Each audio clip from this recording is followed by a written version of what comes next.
Chief justice قاضی فائز عیسیٰ نے supreme court کے لیے اعلیٰ عدلیہ کا لفظ استعمال کرنے سے روک دیا۔ چیف جسٹس قاضی فائز عیسیٰ کی جانب سے دیے گئے فیصلے میں کہا گیا ہے کہ آئین میں سپریم کورٹ کے لیے عدلیہ کا لفظ نہیں لکھا گیا۔ سپریم کورٹ کو آئین پاکستان کے مطابق سپریم کورٹ کہا جائے۔ چیف جسٹس قاضی فائز عیسیٰ نے یہ احکامات ایک ضمانت کیس میں دیے۔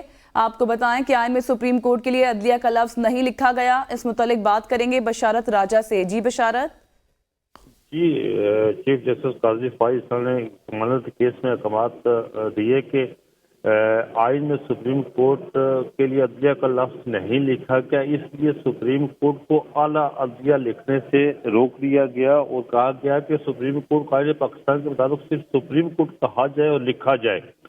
جب ضمانت کیس کی وہ سماعت کر رہے تھے تو انہوں نے کہا کہ آئین میں کہیں بھی اور کسی بھی جگہ سپریم کورٹ کا لفظ اعلیٰ عدلیہ کا لفظ نہیں لکھا گیا اور آئین میں سپریم کورٹ کا لفظ لکھا گیا ہے، اور اس لیے اس کو آئندہ کے لیے سپریم کورٹ لکھا اور پڑھا جائے۔ جی آئندہ کے لیے سپریم کورٹ ہی لکھا اور پڑھا جائے۔ بہت شکریہ بشارت۔